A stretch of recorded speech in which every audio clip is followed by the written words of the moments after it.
అతను ఎన్ఆర్ఐ సొంతూరు సూర్యాపేట జిల్లాలో చదువు హైదరాబాద్లో హయత్ నగర్ అమ్మాయిని పెళ్లి చేసుకున్నాడు. సింగపూర్కు తీసుకెళ్లాడు. ఉన్నత ఉద్యోగం అంటూ అమెరికాకు జంప్ అయ్యాడు. వెంట ఆమెను కూడా తీసుకెళ్లాడు. ఏడాది తిరక్కముందే ఫేస్ టర్నింగ్ ఇచ్చాడు. అదనపు కట్నం కోసం వేధిస్తే అమెరికాలో పాస్పోర్ట్ సీజ్ చేశారు. భరణంగా $530 చెల్లించాలని ఆదేశించారు. కట్ చేస్తే గురుడు గాయం. ఫైనల్గా దొంగ కాపురంతో దొరికాడు. కటకటాలు లెక్కిస్తున్నాడు. ఇప్పుడు ఈ ఫోటోలో కనిపిస్తోన్న వ్యక్తి లింగారెడ్డి, హైదరాబాద్ కూకట్పల్లి వాసి. హయత్ నగర్కు చెందిన స్వప్నారెడ్డితో 2003లో పెళ్లైంది. అడిగినంత కట్నం, లాంఛనాలతో పెళ్లి ఘనంగా నిర్వహించారు స్వప్న పేరెంట్స్. పెళ్లైన కొత్తలో ఆల్ హ్యాపీస్. ఉపాధి బాటలో ఇద్దరూ సింగపూర్ వెళ్లారు. అక్కడ కూడా ఎంతో అన్యోన్యంగా ఉన్నారు.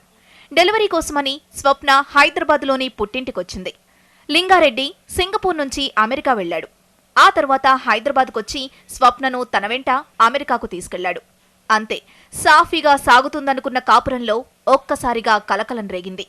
మొదట్లో మిస్టర్ కూల్గా బిల్డప్ ఇచ్చిన లింగారెడ్డి సడన్ గా అదనపు కట్నం వేధింపులు మొదలెట్టాడట. రోజురోజుకు భర్త టార్చర్ పెరగడంతో స్వప్నారెడ్డి అమెరికాలో పోలీసులకు ఫిర్యాదు చేశారు. దీంతో లింగారెడ్డి పాస్పోర్ట్ను సీజ్ చేసేశారు. అంతే, గురుడు కాళ్లబేరానికొచ్చాడు. తనలో మార్పొచ్చిందని నాటకాలాడి నమ్మించాడు. మాటలతో మభ్యపెట్టాడు. స్వప్నను అమెరికాలోనే వదిలేసి టింగురంగడిలా 2012లో హైదరాబాదులో ల్యాండ్ అయ్యాడు. అంతే, అప్పటి నుంచి స్వప్నకు, ఆమె పుట్టింటి వాళ్లకు లింగారెడ్డి కాంటాక్ట్లోకి రాలేదు. ఫోన్ చేస్తే రెస్పాన్స్ లేదు. అతని బంధువుల దగ్గర కూడా ఎలాంటి సమాచారం లేదు. అల్లుడి ఆచూకీ కోసం స్వప్న పేరెంట్స్ చేయని ప్రయత్నం లేదు. మరోవైపు కట్టుకున్న భార్యను దేశం కాని దేశంలో వదిలేసి వచ్చిన లింగారెడ్డి బిందాస్గా మరో పెళ్లి చేసుకున్నాడు. రెండో భార్య, 2 పిల్లలతో ఎంచక్కా హైదరాబాదులోని కూకట్పల్లిలో కాపురం పెట్టాడని తెలుసుకుని స్వప్న పేరెంట్స్ షాక్ అయ్యారు. కట్టుకున్న భార్యను, కన్నబిడ్డను వదిలేసి రావడమే కాకుండా చట్టవిరుద్ధంగా మరో యువతిని రెండో పెళ్లి చేసుకున్నాడంటూ లింగారెడ్డిపై హయత్ నగర్ పిఎస్లో ఫిర్యాదు చేశారు. దీంతో లింగారెడ్డి ఆట కట్టైంది.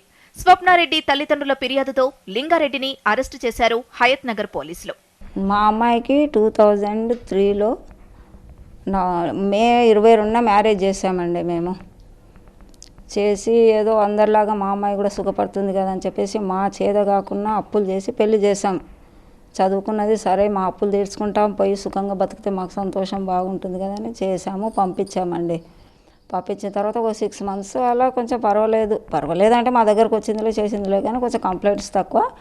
ఆ తర్వాత ఇంకా పెళ్ళి అయ్యి సింగపూర్లో ఉన్నారు, ప్రెగ్నెంట్ ఉండింది, వచ్చింది. ఇక్కడికి వచ్చి డెలివరీ అయిన తర్వాత మళ్ళీ యూఎస్ఏ వెళ్ళిపోయిన తర్వాత ఇంకా స్టార్ట్ అయినాయండి గొడవలు. లింగారెడ్డి అరెస్టును ధృవీకరించిన హయత్ నగర్ పోలీసులు అతనిపై చట్టపరమైన చర్యలు తీసుకుంటామన్నారు. 2012 సంవత్సరంలో అక్కడ గొడవలు రావడం జరిగింది. ఆ గొడవలు ఫ్యామిలీకి సంబంధించిన డిస్ప్యూట్స్ రావడంతో అక్కడ లోకల్ పోలీసు, కోర్టు వాళ్ళకి సంబంధించిన కేసు కూడా ఒకటి రిజిస్టర్ కావడం జరిగింది. అందులో భాగంగా లింగారెడ్డి పాస్పోర్ట్ కూడా సీజ్ చేశారు. వాళ్ళని అక్కడ గవర్నమెంట్ టేక్ కేర్ చేయడం జరుగుతుంది. మధ్యలో వాళ్ళ ఫాదర్, లింగారెడ్డికి సంబంధించిన ఫాదర్ చనిపోవడంతో ఆమెను అక్కడనే వదిలేసి తను పాస్పోర్ట్ రిలీజ్ చేసుకొని ఇండియాకు వచ్చి, ఇక్కడికి వచ్చిన తర్వాత మళ్ళీ తిరిగి అమెరికాకు వెళ్ళలేదు. ఇక్కడనే ఉండి అమ్మాయికి డైవర్స్ నోటీస్ పంపించడం జరిగింది. ఇందులో మేము ఇన్వెస్టిగేషన్ చేశాము. దాంట్లో మాకు పూర్తిగా తెలిసింది ఏంటంటే, అతను రెండవ వివాహం చేసుకొని ఇక్కడ 2 పిల్లలు కూడా అతనికి. సో అది ప్రూవ్ అయింది. నిందితుడిని మా అదుపులోకి తీసుకున్నాము, అరెస్ట్ చేసినాము.